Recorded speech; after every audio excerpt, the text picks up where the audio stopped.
ఈ ఫంక్షన్ ఇవాళ ఇక్కడ పెట్టడానికి మెయిన్ కారణం మా ప్రొడ్యూసర్ రాధాకృష్ణ గారు. దానికి కారణం గుంటూరు బోల్కే ఎక్ షహర్, ఇక్కడ కొడితే రీసౌండ్ ఉదరాత.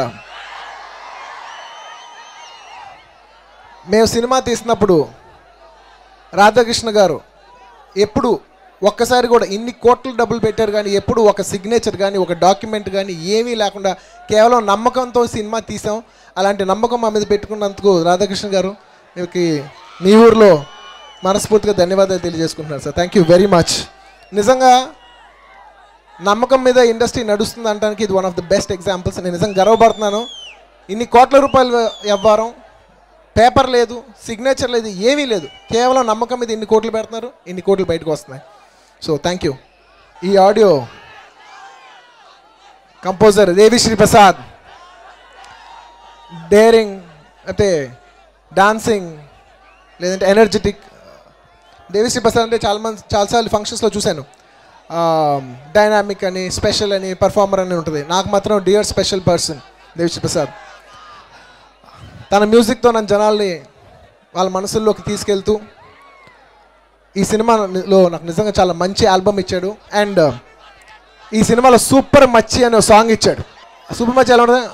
ఏర బాబు ఇంటికాడ ఈతకళ్ళు తాగుతుంటే బీర లాంటి పిల్ల వచ్చి చూపుతో లాగుతుంటే ఎండు కళ్ళు చేసుకుంటే ఇదేవి లాగు ఉంటే రేగి పళ్ళు లాంటి మళ్ళీ రారా నమ్మావంటే ఎర్రాని రంగు ఉంటే పచ్చానికి ఒక రంగు రక్కు. నాకు ఇంక పాటలు ఇంకా పాడతామే ఇంత కష్టంగా ఉందంటే తను ఈ పాట రాశాడు. ఇలాగ నాన్ స్టాప్ వెళ్ళే పాట రాశాడు. అంత గొప్ప పాట రాసినందుకు నా ఫ్రెండ్ దేవిశ్రీ ప్రసాద్కి నేను మరోసారి థ్యాంక్ యూ చెప్పుకుంటూ, చల్ చలో చలే అనే గొప్ప పాట నాకు ఇచ్చాడు. నాకు నిజంగా చాలా ఇష్టమైన పాట. అందులో చాలా పదాలు నాకు బాగా కనెక్ట్ అయిన పాట. పడ్డవాడే కష్టపడ్డవాడే పైకి లేచే ప్రతి ఓడు, ఇలాంటి మంచి మంచి లైన్స్తో నాకు ఇంత మంచి పాట ఇచ్చిన దేవిశ్రీ ప్రసాద్కి మరొకసారి ధన్యవాదాలు తెలియజేసుకుంటున్నాను. లాస్ట్లో త్రివిక్రమ్ శ్రీనివాస్ గురించి మాట్లాడే ముందు, ఈ సినిమాలో చాలామంది టెక్నీషియన్స్ పనిచేశారు. ఒక్క షార్ట్ క్లాష్ కూడా పెట్టకుండా ఈ సినిమా కంప్లీట్ చేసిన మా కెమెరామెన్ ప్రసాద్ మురళి గారికి, అండ్ ఈ సినిమాలు నేను చెప్పలేకపోవచ్చు, చాలామంది ఆశలు చేశారు. ఉపేంద్ర గారు, రాజేంద్ర ప్రసాద్ గారు, అలీ గారు, బ్రహ్మానందం గారు చాలామంది చేశారు. వాళ్ళందరికీ మనస్ఫూర్తిగా ధన్యవాదాలు తెలియజేసుకుంటున్నాను. అలాగే మాతో పాటు షూటింగ్ చేస్తూ మమ్మల్ని సడన్గా వదిలేసి వెళ్ళిపోయిన ఎంఎస్ నారాయణ గారు, అంటే మేము షాక్లో ఉన్నాం. ఇంకా ఆయన వెళ్ళిపోయాడు అనేది మేము ఇంకా నమ్మలేకపోతున్నాం. వన్ డే షూటింగ్ చేస్తున్నాం, ఆయన లేరని చెప్తున్నారు. మేము షూటింగ్ చేస్తున్నాగా మేము నమ్మలేకపోతున్నాం. సో మమ్మల్ని అలా హఠాత్తుగా వదిలేసి వెళ్ళిపోయిన ఎంఎస్ నారాయణ గారిని ఒకసారి మేము అందరూ తలుచుకుంటున్నాం. We miss you sir. And Trivikram గారి గురించి చెప్పాలంటే నాకు భయం. ఎందుకంటే మాటల్లో ఆయన గురించి చెప్పాలంటే అందరూ అంటుంటారు కదా మాటల మాంత్రికుడు, అలాంటి ఆయన గురించి నేను చెప్పాలంటే నాకు భయం.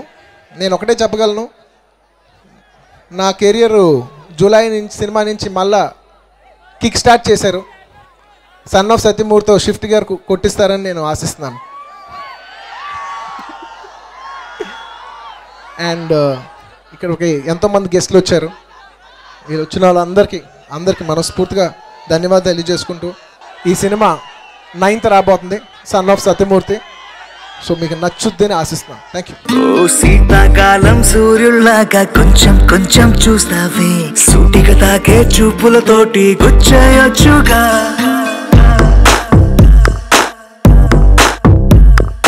వేసవికాలం గాలులాగా కొంచెం కొంచెం వేస్తావే, తరుమెత్తుంటై తుఫానులాగా చుట్టయొచ్చుగా. When you feel hot in the cold, it's love. When you never ever get old, it's love. When you just you and me, yeah,